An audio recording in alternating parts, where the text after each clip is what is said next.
that we have the possibility today to discuss the outcomes of the G7 summit, especially on the area of climate policy, energy policy, and I'm especially pleased to welcome Minister Greg Hans. And Greg, I know that you have been also at the last G7 meeting of climate and energy ministers to prepare for the summit.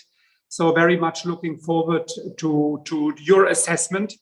And from Berlin, I would like to welcome Ulrich Oberndorfer. He is the Sous-Sherpa G7, G20. Regrettably, Jörg Kukies has an appointment with Chancellor Scholz, but I can tell you, I know Mr. Oberndorfer for many, many years. He's our Sous-Sherpa. He has a long experience with G7 and G20 meetings, and I think he will tell us about his assessment on this very successful summit.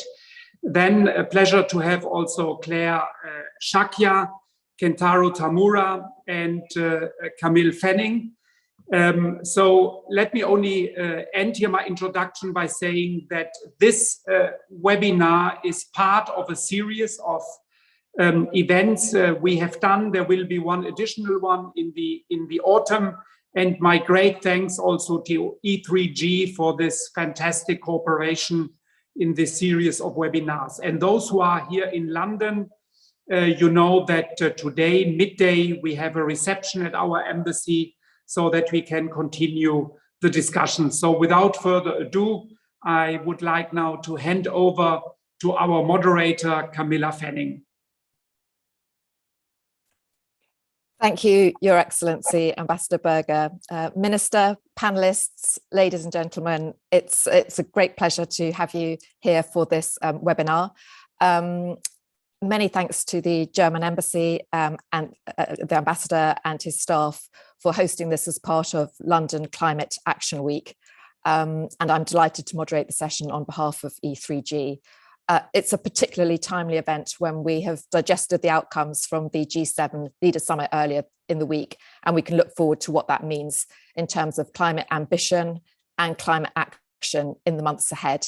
And I encourage everybody here to sort of think about what that means for them and their organisation and what they would like to see, and please contribute in the chat or in the Q&A after the remarks from the four panellists.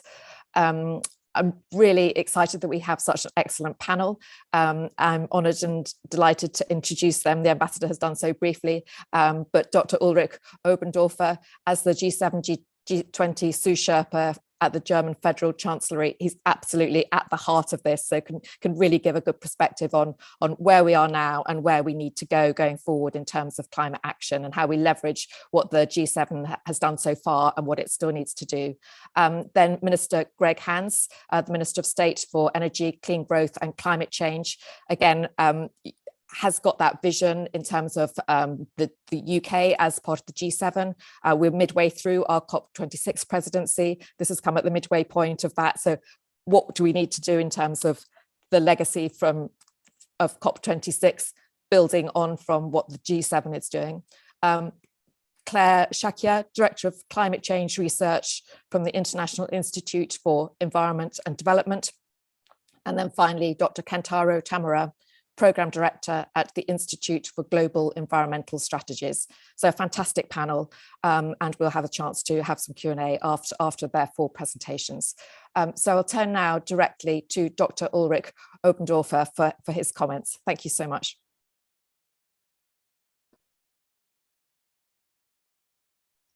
Yeah, thank you very much indeed, and in particular thanks to Ambassador Berger for inviting me to this great event. It's really my great pleasure to speak to you here, and it's also, let me say, I think it's perfect timing. So on Wednesday still, I think we were all a bit tired, and so I think Friday is a great day to report on the G7 summit that took place last weekend and beginning of this week, as we're re-energizing somehow here in the Chancellery, but are still quite close to the summit to have kind of everything fresh in our heads and minds, and to discuss with you on the outcomes.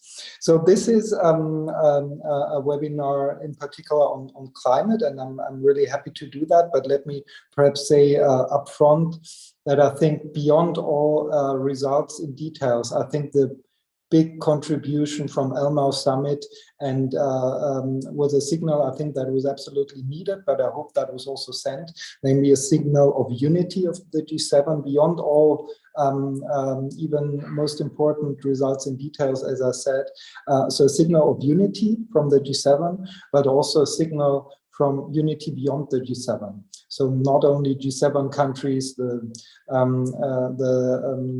kind of some strong economies worldwide, but beyond. But I'll come back to that. But let me start kind of by going a bit to the summit results. And the summit results, of course, were kind of strongly based on what our plans were for this year. And I think in your invitation, you've laid to this today's event, you've laid down that when Germany took over the presidency beginning this year, we've set ourselves basically 5 priority areas, and climate and environment was one of them. And the first one to be mentioned, so it was one of the absolutely key priorities. So this was, of course, important input to what we achieved at the summit. A next one was, of course, ministerial meetings, and so greetings also from my side to Minister Greg Hans, and I think we could really build on a very strong ministerial process and ministerial outcomes for the LCAW Summit. And lastly, let me say, at this event hosted by Ambassador Berger and the German embassy, of course, these outcomes, in particular on climate, wouldn't have been possible without the great and strong cooperation with the UK, with the COP presidency. And I think we were strongly aligned on this. We were fighting together. Climate change has always been a tricky topic in G7, and it was great to have a strong ally here with the UK, with Sherpa Jonathan Black and his team, and so we're pleased with the results we could basically come up with in LCAW, and I hope you can acknowledge that. So going a bit into the details, but I am mindful of time, of course. So what did we basically lay down? What did leaders lay down in the statement on climate? I think first of all, it's and most importantly and generally, it's about accelerating towards the goals from Paris and Glasgow, of course, that we set ourselves. But I think we were also quite concrete. Committing to highly decarbonized road sector by 2030, committing to strong action in terms of aviation and shipping, sectors that are sometimes overlooked, but that shouldn't be overlooked. We've built in our results on methane and what the UK presidency last year in the G7 and also COP presidency pushed forward on methane. So the pledge 30 by 2030, the methane reduction, that is absolutely key. We've tried to make some steps on climate finance. You all know there is the 100 billion goal in climate finance, and I'll later come back to something, some more details there. And in particular, we also looked at the power sector, and there I think the most important in general commitment is the commitment to fully and predominantly decarbonized power sector by 2035, together with a goal of phasing out of unabated coal power. So in this sense, these I think are the key results on detail here. But let me make a more general point, and also going back to my point in the beginning, that this was not only a G7 summit, but that was a summit where we worked together with democracies around the world. So it was most important to us to have a clear commitment for working towards a climate club, for setting out a climate club still this year. And the democratic partners that were also in LCAW, namely Indonesia, India, Senegal, Argentina, South Africa, they are also committed to this goal. So we will push that further together with them. And I think there is a strong consistency and also a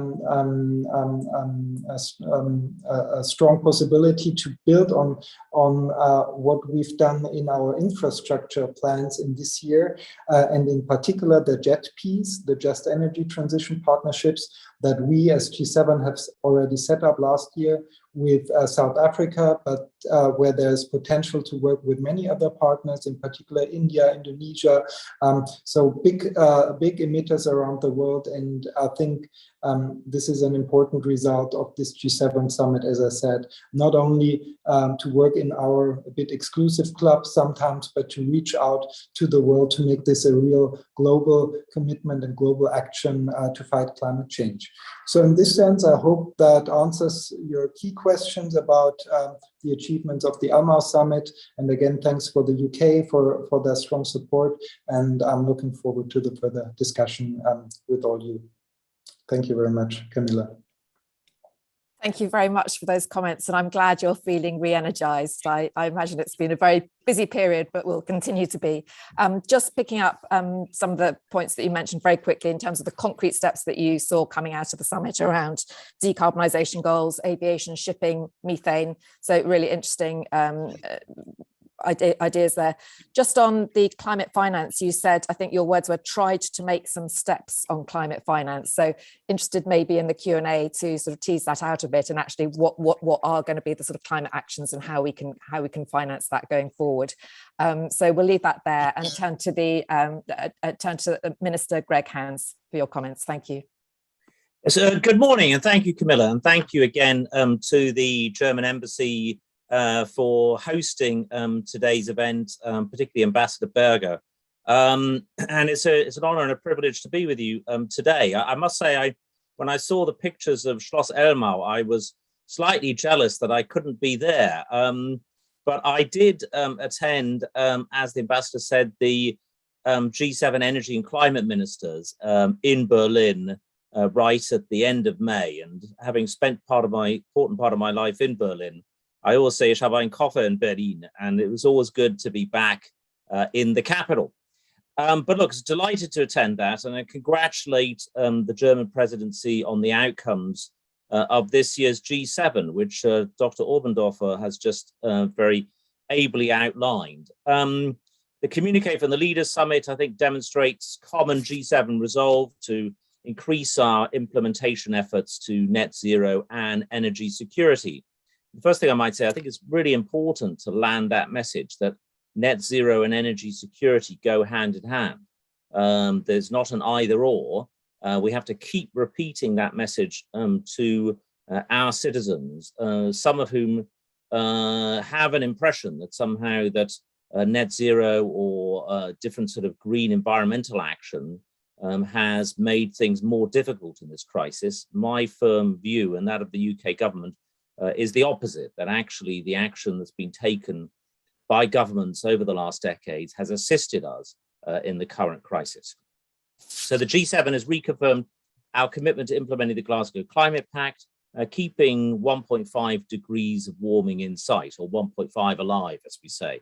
We also agreed to revisit and strengthen the 2030 targets in NDCs to align with the Paris Agreement temperature goal set by the end of 2022. So I welcome the resulting commitments to fully or predominantly decarbonized power sector by 2035. We have domestically in the UK our own commitment as well to decarbonize our electricity system by 2035 and ending new direct international public finance of the fossil fuel sector by the end of 2022, which the UK has also been a leader on. And we've made huge progress over the last year in getting not just our friends and allies, but also countries like China signed up to that. We just have to make sure that it is vigorously monitored from here on. International climate finance, as Dr. Obendorfer outlined, reaffirmed the goal to mobilize $100 billion a year to support developing nations. And we in the UK remain confident that it'll be met in 2023. And we underlined our commitment to double adaptation finance by 2025 compared to 2015 levels to support those countries most vulnerable to climate change. So they're all very solid achievements which demonstrate continuing G7 resolve, and I congratulate the presidency. Of course, climate finance is a critical enabler which underpins all of our work on international climate. The UK was the first country to announce its long-term international climate finance commitment ahead of COP26. We doubled our own spend on ICF to £11.6 billion to support developing countries in tackling climate change. As we lay out in our international development strategy, we're helping countries to build resilience and accelerate the clean energy transition. I'm just going to give an example of one of those projects through our £3 billion contribution to climate investment funds, helping to unlock private and public funding for a 750 megawatt solar park in India, which now powers 290 trains on the Delhi Metro, serving 2.6 million passengers per day. And other programs we've helped to co-deliver over 80,000 low-carbon loans to improve global efficiency globally. We've also supported the world's largest concentrated solar power facility. I've got various other achievements, but I'm not going to read out my sort of UK achievements list. I think the UK and Germany really are right at the front line here in promoting international action. If I might put in Canada there as well, and others, I think we've really been pushing forward this agenda. I'm just going to leave with one final remark, and that is, of course, hanging over all of this is the Russian invasion of Ukraine. Earlier this year, the G7 has shown continued unity and purpose in working to address the effects of that. We've taken coordinated steps to deliver on our commitments to reduce our dependency on Russian energy. And here, the read across to climate change. Look, one of the best things that we can do in taking action on Russia is to all reduce our dependence on fossil fuels. That stands to reason. Russia is one of the biggest suppliers of fossil fuel energy in the world. It is a win-win for us to be promoting renewable energy, other forms of low carbon energy, and reduce our importation of fossil fuels. That's good for us, it's good for the climate, and it's bad news for Vladimir Putin's bank balance. Let's be frank about it.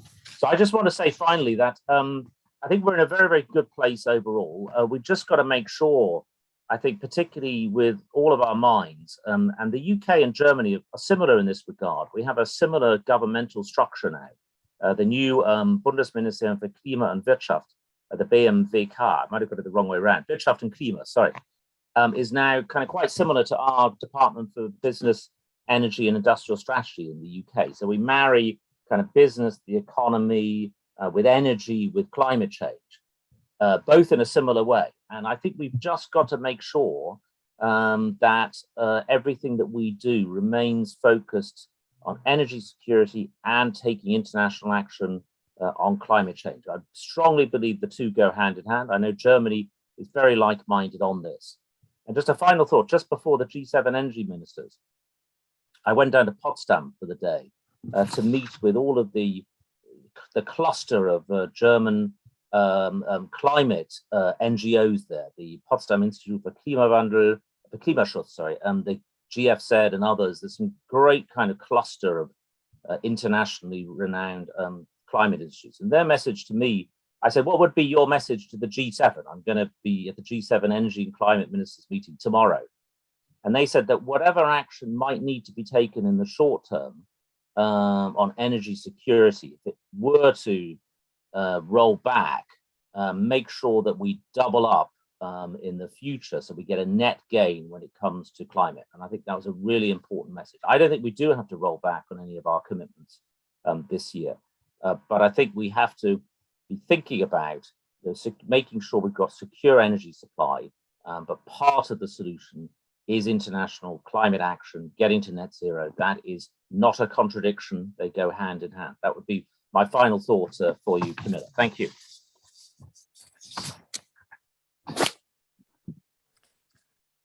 Minister, thank you very much for those really useful remarks. Two in particular that I took away, which I thought were particularly strong, were when you said net zero and energy security go hand in hand. Really important, and I'd be interested in the chat or discussion as to whether we're doing enough to make that point really strongly, and if there's more that we should do. And secondly, the point you made around climate finance being the critical enabler. and that, clearly is the key thread in terms of climate action going forward, and we need to think about how we deliver that. Thank you very much, Minister. And we will now go on to our third speaker, Claire Shakya, Director of Climate Change Research at the International Institute for Environment and Development. Claire, over to you. Thanks, Camilla. And it was good to hear from the German and UK perspective on the outcome on the G7. I think the communiqué definitely is highlighting issues that 5 years ago would have been a dream. We would have been applauding from the rooftops. And I guess the question is the world's expectations now on climate action moving so fast? Our leadership struggling to keep up? It was a really important communiqué in terms of promises, and promises matter. The G7 reiterated them, but there was little specificity on many of the issues that the countries who are most vulnerable to climate impacts are tracking.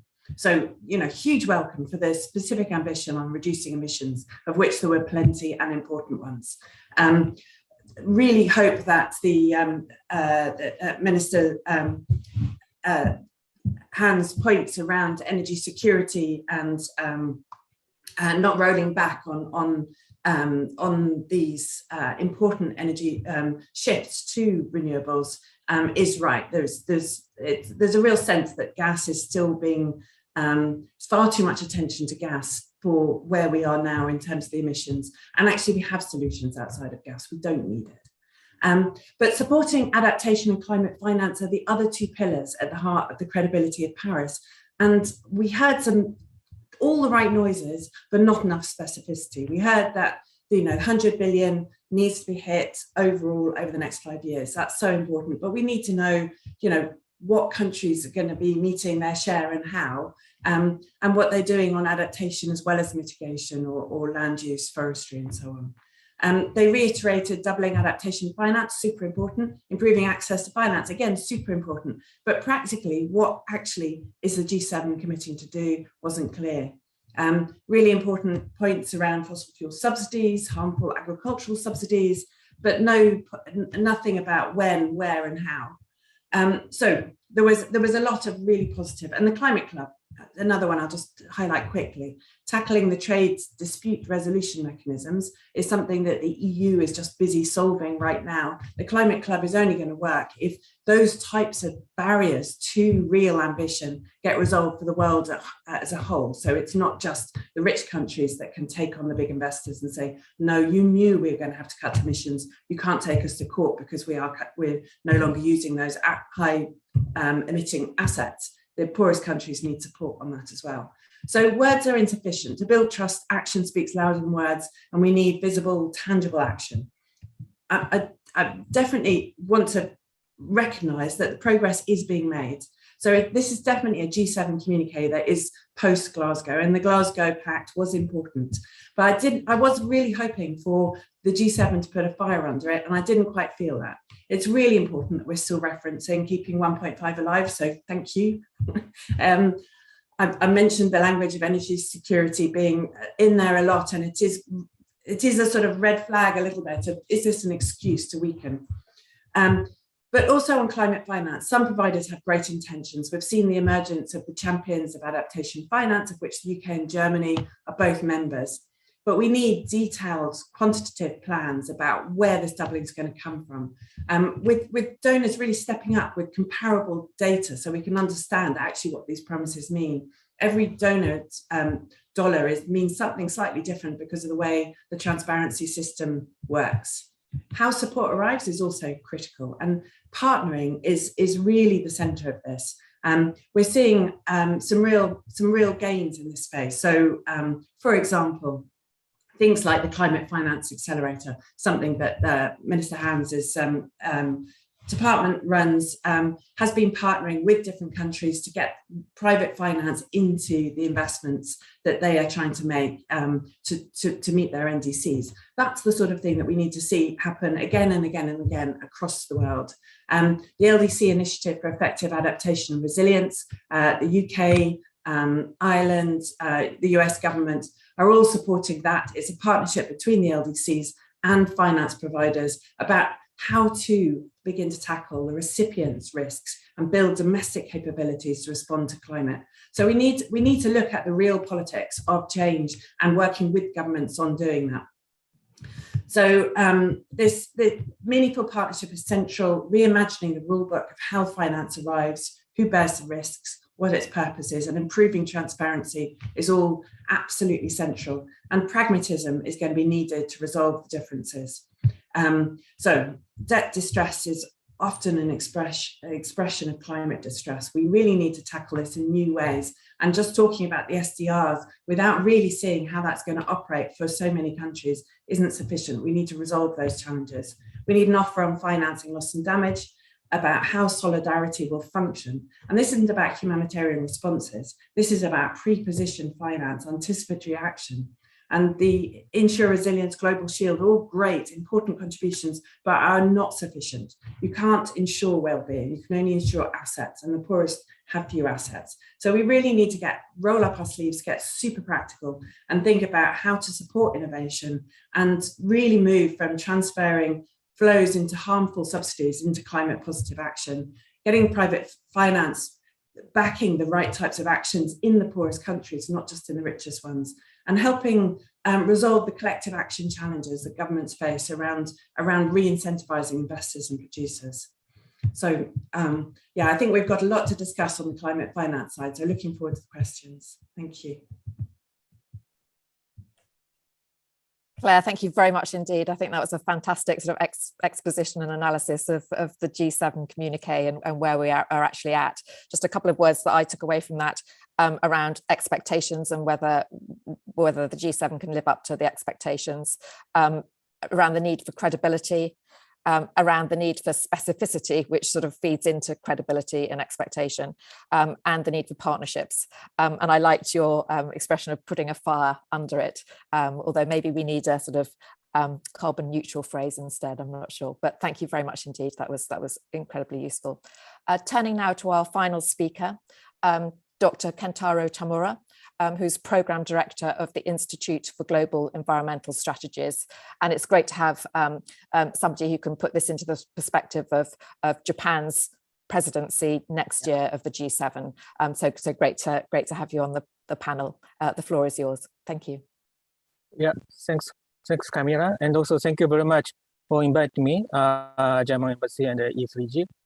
And I'd like to talk about strengths and weakness that the Japan presidency could or will bring to G7 legacy, on particularly decarbonization ambition and also financing fossil fuel abroad. So as a research, I intend to be the critical of the government, but I'd like to start with some good news. So a week ago, Japanese government announced the suspension of official support for 2 coal-fired power plant projects. One is in Bangladesh and the other one is in Indonesia. So at the last year G7 summit, we agreed to stop new direct official support for international unabated coal power project. At that time, Japanese government explained that the project that have already undergone the procedure for implementation were not considered as a new project. So the new project to be cancelled were not considered new at that time. So we expected that they will continue, but now they will be suspended. So I understand these changes are partly due to the changes in the domestic policy in the recipient countries too. But this could pave the way for G7 agreement to stop official support for not only new, but also ongoing coal project. So with close consultation with recipient countries. And in addition, there are several initiatives for earlier retirement of existing coal power plant. Already, the Ulrich and also Mr. Hand referred. So European members and US initiated the Just Energy Transition Partnership with South Africa. And now other countries like Indonesia and India show interest in joining that partnership. And also Japan they support Asian Development Bank's initiative of energy transition mechanism. And also it has own initiative for supporting decarbonization of the power sector in Asia. Even though they put too much emphasis on the ammonia burning technology, which are expected to be fully determined only after 2030. But in any case, this is the area where the two initiatives, the partnership and the mechanism can learn from each other.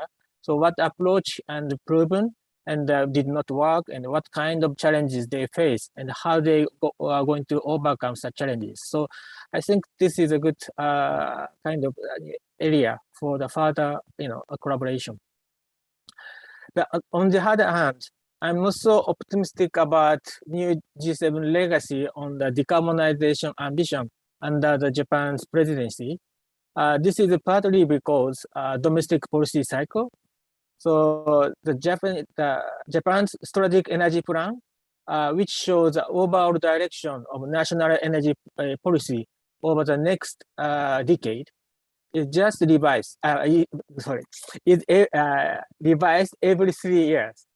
The current strategic energy plan is all about how to achieve the current 26% reduction target, not beyond that. Also, the next revision of strategic energy plan is expected in 2024. So therefore, unless political decision will be made by Prime Minister, it would be difficult for Japan to take the lead in decarbonization ambition at the G7 forum. But on the other hand, we saw that such political decisions were actually made by a former Prime Minister. He announced 2050 carbon neutrality goal and also raised emission reduction target from 26% to 46%. So let's see the progress, and also let's have a hope. That's the end of my. Thank you very much. Thank you very much, Dr. Kentaro. That's really useful and gives us a sense of where Japan's presidency might be next year. And interesting to note, you mentioned the Just Energy Transition Partnerships and the fact that Japan, I understand, will be helping America, particularly on the Indonesia Just Energy Transition Partnership. So interesting to look at that, noting the worrying potential around co-firing, but hopefully we can get past that. Fantastic. Thank you so much to all the panelists. We're now going to go to a sort of Q&A session. I can start it off, but it would be lovely to have some other questions from those on the webinar, either in the chat that they particularly want answered, or please raise your hand. I suppose one of the first questions I'd like to ask, and this is following on from something that Claire mentioned, is around the sort of expectation. We've talked a lot about where we've got to now, but in terms of sort of going forward, maybe to sort of COP27 or into next year, what are the expectations, and how can we make sure that those are delivered? And maybe I'll turn to Dr. Ulrich and Minister Hans first on that, in terms of what we need to deliver, sort of maybe going out to COP27 and beyond, that will follow from the leader's statement. Maybe Minister, I'll start with you, and then I'll come to Dr. Ulrich. Thank you. Well, thanks, Camilla. And I think it's obviously going to be a crucial year coming up, both in the run up to Sharm el Sheikh and the months after, making sure that we continue to deliver on the Glasgow Pact. If I might add, I think Japan's G7 presidency, I think, will also be very important, without straying too far into. I appreciate Dr. Tamura is not here to represent the Japanese government, but I think Japan's role in this is one of the G7, probably the economy that is finding it most difficult at the moment on squaring that circle between energy security and international action on climate change, given its very heavy dependence on imported hydrocarbons and relatively underdeveloped renewable energy efforts. I think actually Japan's role next year in kind of showing leadership that Japan, which is in many ways in the most difficult of the positions, but nonetheless being able to show that leadership in driving forward continued international action while still taking action on its own energy security. I think that will also be really important. But I think I think that we're in a good place, I think, in agreements on decarbonizing our energy, on our electricity generation systems. I think we're all nicely aligned on that. I think we need to take really continued action on coal and international finance for hydrocarbon projects. Japan, I think Dr. Tamura referenced the recent stopping of finance to two coal power plants in Indonesia and Bangladesh. This kind of thing, has been, we've made a huge amount of progress in the last year, like really accelerated progress in this space in terms of commitments. And I think we now need to make sure that the world delivers on those commitments. Obviously, a country like the UK, we only provide 1% of global emissions. Germany would be higher, I imagine, but I don't think it's going to be more than 2%. The real big gains are to be brought with kind of, I think, G7 leadership, combined with taking action in large parts of the developing world, particularly on new coal-fired power plants, without straying too much again into one individual country. And I'm going to use as an example Vietnam, which about a year and a half ago, was committed to a big increase in coal generation. And just in the space of a year, we got them to sign up some pretty good commitments, not perfect commitments, but some good commitments to Glasgow on coal. So I think that will be one of the things. I'm the co-chair of the Powering Past Coal Alliance with Stephen Gibault in Canada. We put a lot of time and effort into making sure that people sign up and really deliver on coal commitments. I think that will be one of the key things in the year ahead, is making sure. I realize there's a debate going on in Germany, which I don't mean to intrude on German domestic politics. There's certainly a debate going on in Germany about this. And I think the more that we can show international solidarity and influence in making sure that coal is not one of the side effects of the current global energy security questions, I think that's really, really important going forward. So I think there's a number of fronts, Camilla, where we've got to continue deepening and intensifying action with G7 leadership, in particular from Germany this year, going into Japan next year as well. Thank you very much, Minister, and thanks for the shout out for the Powering Past Coal Alliance. As you know, E3G forms the secretariat for that for the British government, and yeah, the work on coal is incredibly important, and E3G is going to be doing a lot of work around the no new coal commitments that we're hoping that will be made going forward too. So thank you for that. Turning to Dr. Ulrich, just on the question around expectations, do you think under the G7 that, going forward, you'll be able to meet the expectations raised by the Leaders Summit and where progress now is, and bearing in mind the sort of, the challenges that Germany has, and, whether there's any sort of issue of being compromised because of the position that Germany is in, and how do you manage to go beyond that in terms of meeting expectations? Thank you. Yeah, super. Thank you so much, Camilla, and happy to respond to that and basically to build upon that what Minister Gregg has said. So on expectations, I think Minister has said it. We're awaiting COP27 in Sharm el-Sheikh. We're also awaiting, of course, later this year, the Bali Summit, which will be interesting and crucial, I think. And then we'll move, of course, and this is also important, to the Japanese G7 presidency, but also to an Indian G20 presidency. So I think these dates and kind of processes we'll have in mind. So, so what to do? What do we want to do concretely in the German G7 presidency to follow up to the summit and to basically deliver on what we've promised. So this is, I think, your question, Camilla.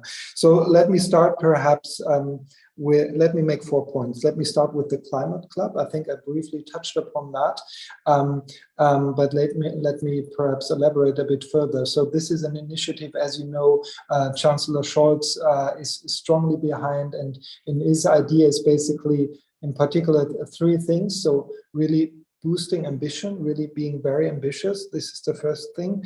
The second thing is having this as a strong coordinating mechanism. So not going into trade wars, but pushing on ambition without kind of getting into conflicts. And third point is being very inclusive and going way beyond the G7, so having this ambition basically globally. So as I said, this is one thing we'll be working critically on in the coming month, and including through ministers and Minister Greg, and we hope this will be something, and there is strong interest, as I said, from countries beyond the G7, and we hope this is something we really can push forward in our presidency still.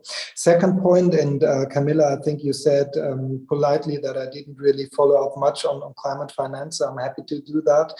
So you know that Germany has committed to providing by 2025 6 billion public climate finance, and in LCAW basically we even though also budget-wise the situation is of course not easy for none of our countries, but we've confirmed this commitment, and we've made, I think, very concrete pledges and proposals in LCAW, including the one on a really strong and high credit within the South Africa JETP, I think 300 million, and I think in terms of climate finance and very concrete things. So there is, of course, more to come, and Minister said it with Vietnam. There is discussions going on, but I also mentioned, I think, India, Indonesia, Senegal.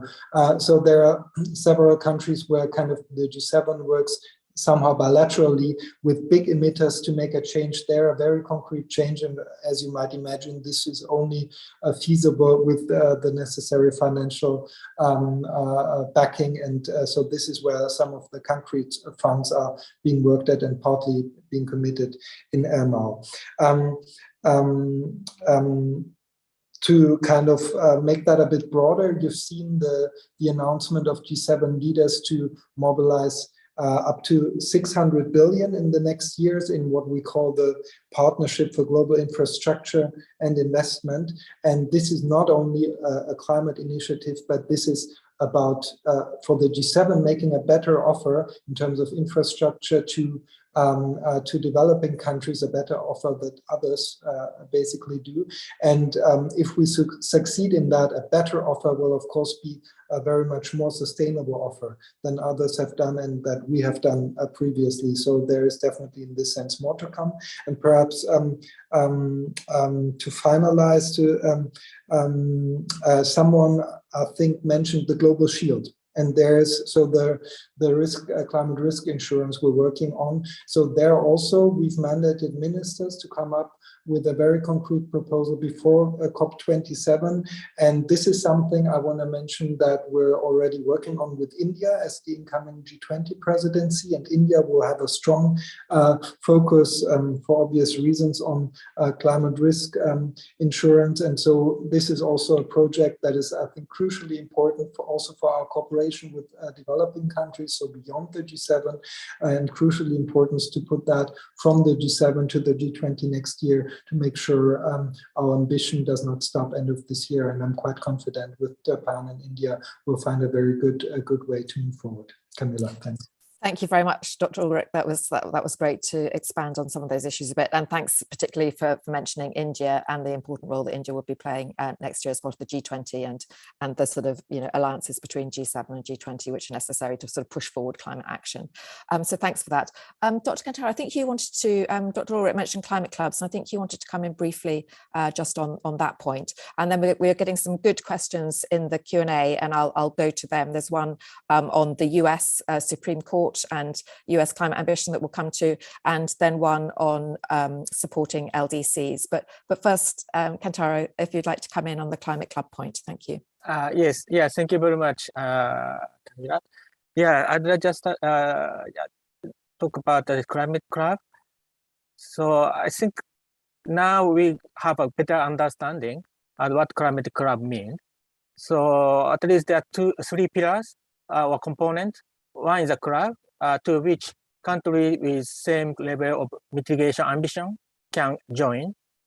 And so we don't know the detail yet, but probably the club member exempt each other from climate-related trade tariff that non-member would be the subject to.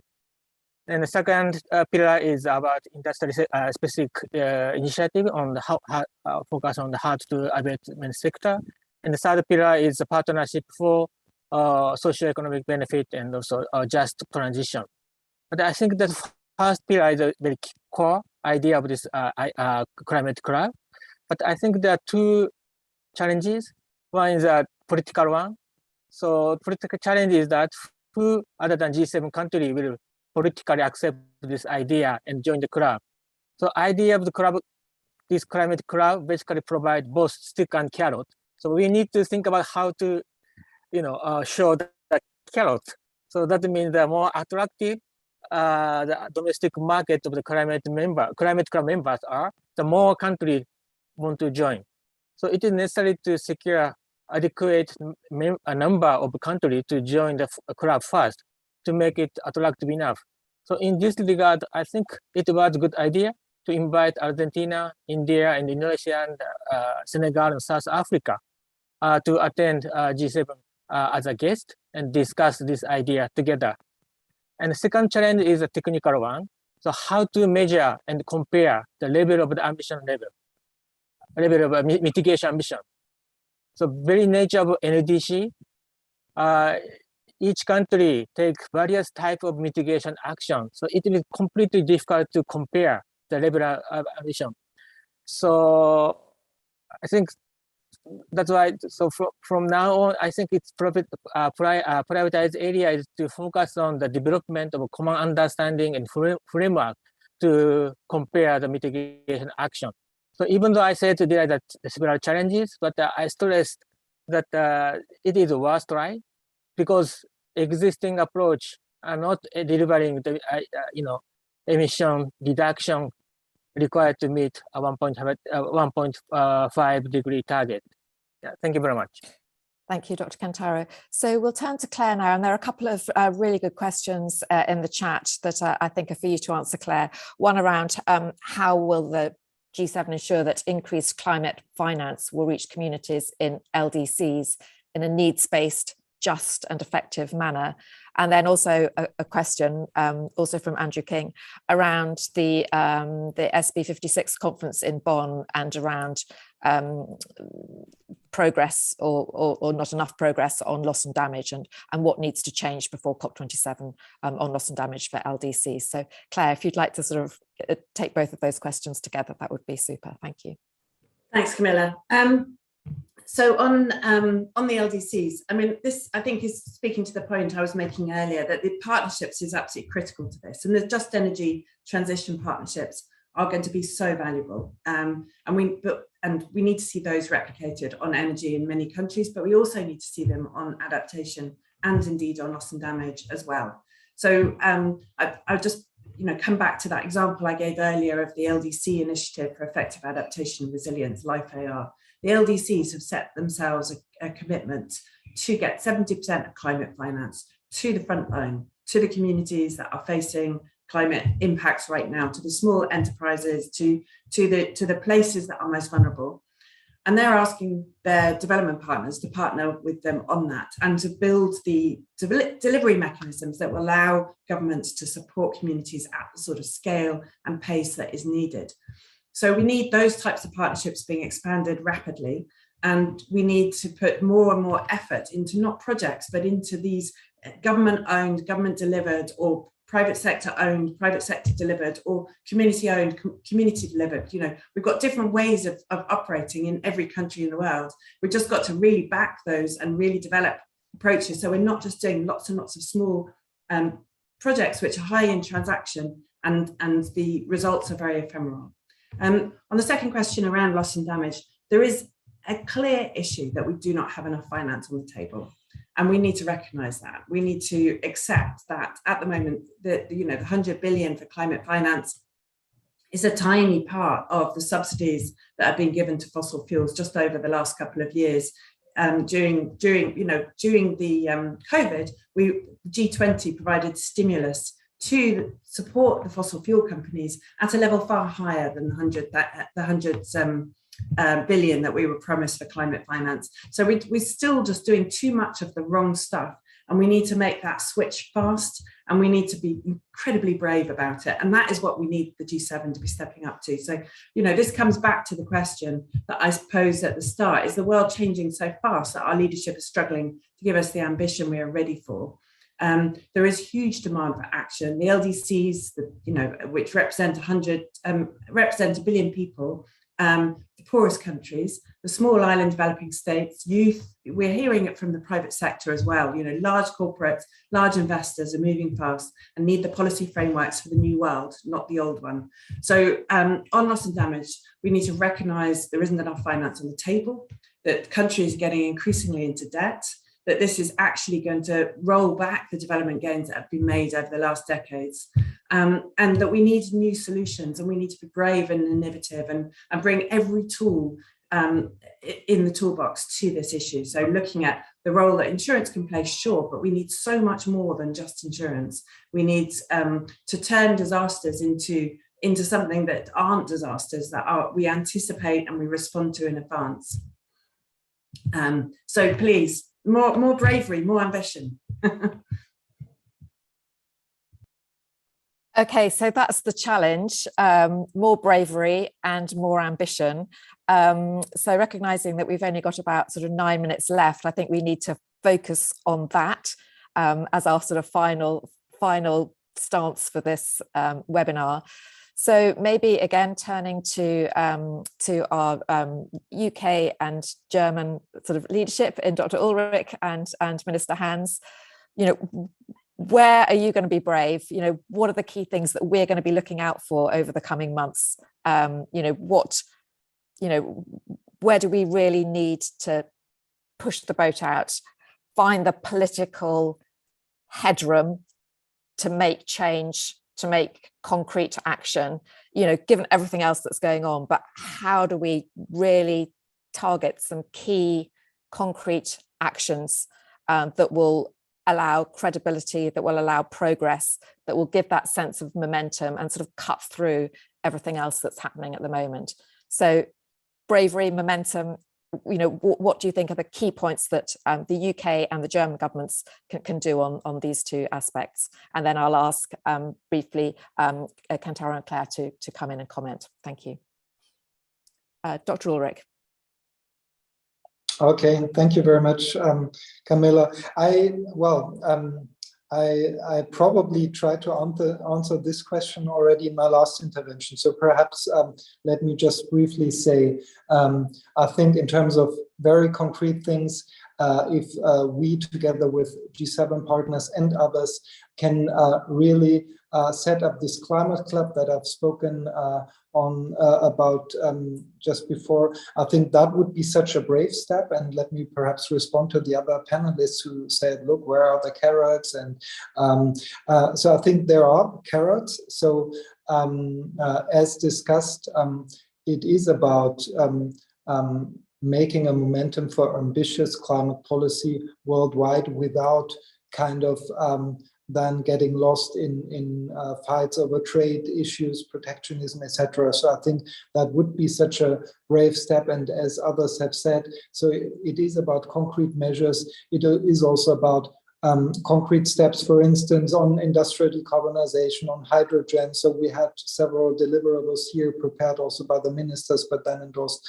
by by the leaders in LCAW. So I'm fully convinced that this climate club, it has those carrots as well. And as I said, in LCAW, I don't want to cite the respective leaders, but there was strong interest in LCAW and throughout the G7 process this year from developing partners around the world to work with us on such a climate club. And we hope this will then materialize in the end. And as I said, the JET piece, they can be a very important stepping stone towards this climate club. So this is, I think, the key thing we'll be working through. And as I cited, the JET piece. So I think we've made concrete progress there from signing the agreement with South Africa in Glasgow to now with more and needed funds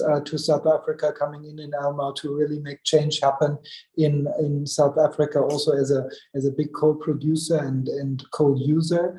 And if we together as G7 and Minister Greg made that point with Vietnam and other countries, if we really can get together and agree, then also in the details with those big emitters from outside the G7, with India, with Indonesia, to have strong partnerships towards energy transition, but also towards just energy transition. I think that would be a very concrete contribution, not only up in the sky as G7 summits are always a little bit, of course, but making really concrete progress on the ground, and also giving kind of good examples to other developing countries and emerging countries that the transition works. I think that would be my two key points for moving on in our presidency this year. Thank you, Camilla, for this great discussion. Yeah.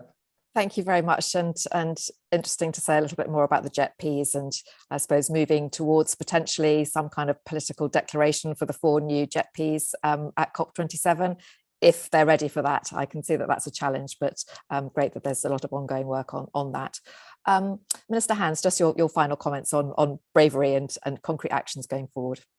Well, thanks, Camilla. First of all, just say we're very supportive of the Climate Club. Delighted to see more detail at the G7 on the Climate Club. I think we've just always got to be working together to make sure that it is both inclusive for developing countries and maintains the principles of free trade, which so much of our prosperity and global order is based on. And just sort of linked to that, the only thing I would sort of add, Camilla, is we cannot ignore the big dark cloud hanging over the world at the moment in terms of Vladimir Putin's invasion of Ukraine. I think that is actually a real danger. Fortunately, I do think that coordinated international action, the like of which we have seen at the G7 and across other fora, I think is both good for Ukraine and actually good for the climate as well. I think Vladimir Putin, I mean, it may sound Vladimir Putin losing his war, I think will actually be good for the climate, because I think the temptation of the sun to go back into hydrocarbons or any sense of importing more from Russia, I think will be bad both for energy security and bad for the climate. So I do think we have to get across continually over the coming year the importance that energy security and action on climate go absolutely hand in hand.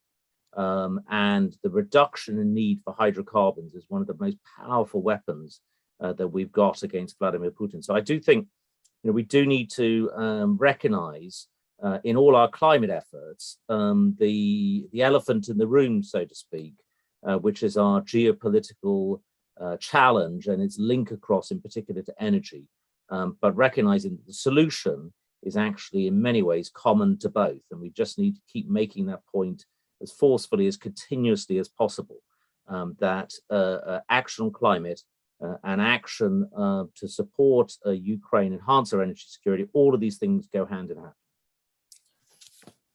Thank you for that point and bringing that together. Final comments, please, from Dr. Kentaro, and then we'll end with Claire Shakya. So just how to be brave, and any final comments from this panel in terms of leveraging climate action. Yeah, thank you very much. And yeah, I totally agree with what Dr. Ulrich and also Minister Hand pointed out. So I'm also very supportive of this idea of the climate club as a bold and brave approach to break this current situation and make progress toward the 1.5 degree goal. But a careful communication with potential member is very much appreciated. So I'd like to see a kind of careful process to moving forward. Thank you very much. Claire. Thanks, Camilla.